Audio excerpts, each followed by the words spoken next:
I would like to, get enrolled in class and so on, what anybody would say when they were coming in for an advising appointment.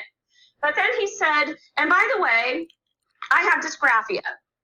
And I said, oh, okay. I had no idea what dysgraphia even was.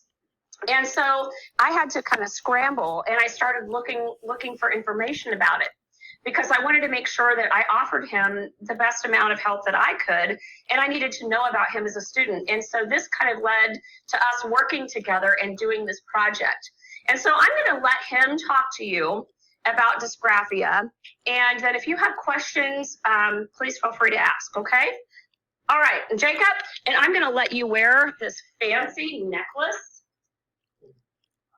You want to stand up? Uh-huh. In fact, I'm going to turn this so people can actually see you. I'm going to kind of cut your head off, Jacob. That's fine. Okay, there we are. Okay. So basically, dysgraphia is like a writing disorder.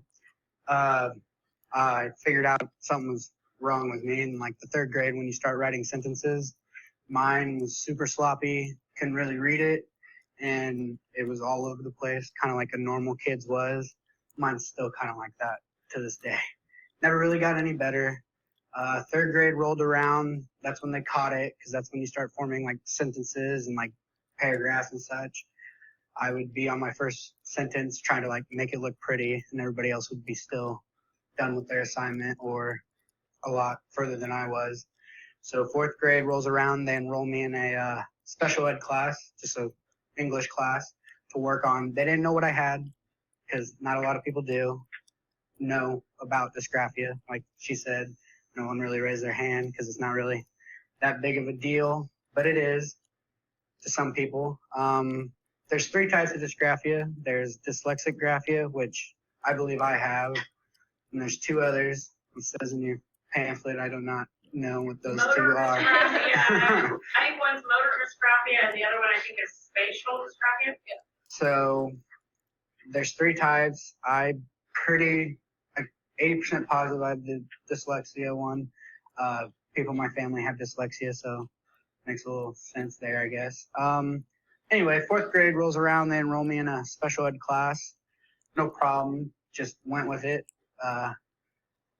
Then 5th grade rolls around. They decided to let me do normal classes, but they took away my electives so I can catch up to the average student. So I'd be in English, and then, like I said, by the time I finished my sentence, that looked normal. They were already 2, 3, 4 sentences ahead of me. So I would move on. I would try my best, and then at the end of class, everybody would turn theirs in. I'd keep mine.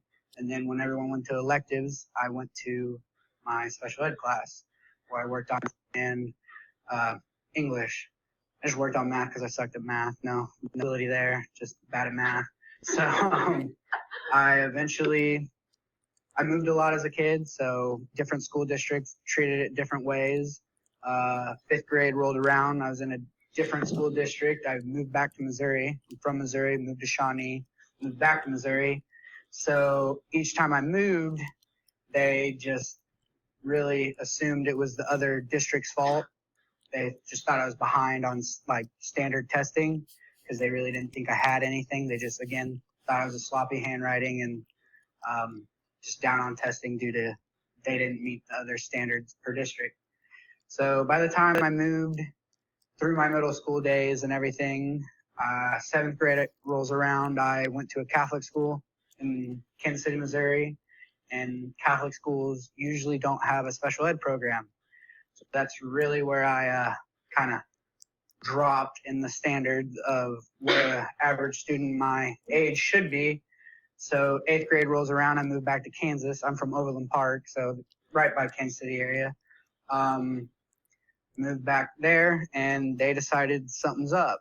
So I did a lot of testing, did a lot of writing, still did the regular classes, took electives, got to take art, stuff like that. It's just I had 1 hour of the day where a special ed teacher would sit with me, and we just called it study skills, and they would try to figure out what the deal was.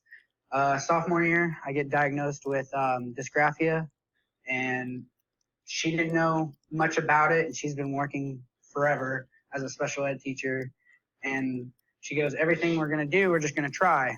You're going to be our guinea pig, basically, for the district to figure out what a plan would be and how it would work. So I tried writing I was only able to write with pens. I was only able to write with pencils 1 week, mechanical, regular, fat pens, thin pens, markers, things like that. Because I can verbally say what I want to say. So here's a basic sentence like the cat in the hat. And in my head, it sounds right. And when I write it on paper, it'll be hat the cat. Everything will be backwards, messed up. Everything will not be in the correct order.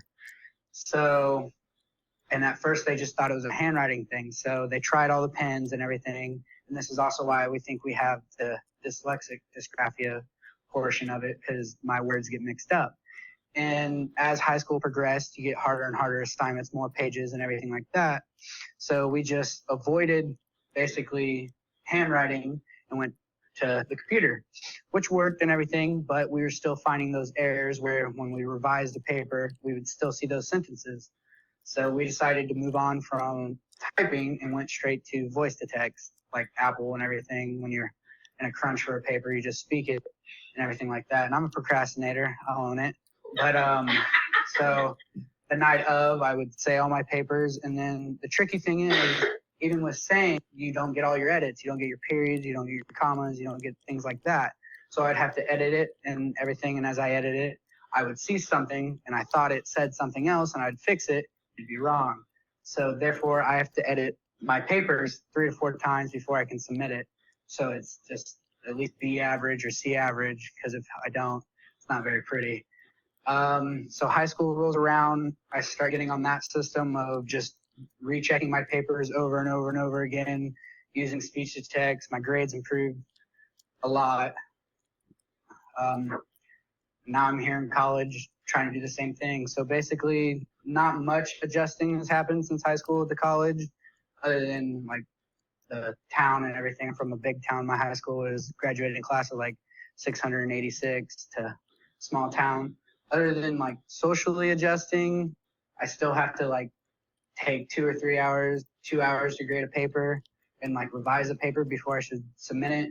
All my teachers know I have dysgraphia. I'm on an IEP, an independent plan to like individualize my learning and everything.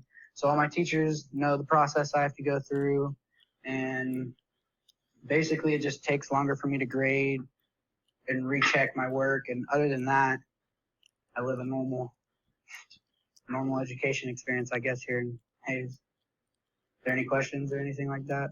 Well, talk to us about, because let's go back to the 3 different kinds of dysgraphia. Yeah. Talk to us about your spelling. Oh, it's awful. Non-existent. Spell check is my best friend, and even then, sometimes I spell it so wrong it can't even help me. But that's where speech to text comes in. I just speak it, and hopefully it'll pick up what I want to say. Sometimes it doesn't want to cooperate, but my spelling's horrible, like 3rd grade level horrible. It is not pretty whatsoever, but I own it. And then I guess my biggest fear would be when you get on Blackboard and your teacher has you do an assignment. I'm in a lot of teacher classes now and everything. We'll do assignments and we'll get like a study case of a student that has an anger issue or something like that, and we have to talk about how we would deal with it. Well, my biggest fear would be, and then submitting to Blackboard. My biggest fear is submitting it, and for some reason I missed a whole bunch of errors, and it looks like a 5-year-old submitted this college assignment, and everybody, the cat's out of the bag. I'm not ashamed of what I have, but it's pretty bad when there's a lot of grammar issues in a college paper or something. So my spelling's really bad, and just word placement's pretty bad. But again, speech to text helps a lot, saves me. And this is important to know, at least to have a general idea. We're not expecting you to be specialists in the field of dysgraphia, right? Because as elementary ed teachers, you're generalists. You know a little bit about a lot of things, right? Okay, but if you look at on page 3 of your little handout there, there's 3 different types. It's important that when you have students in a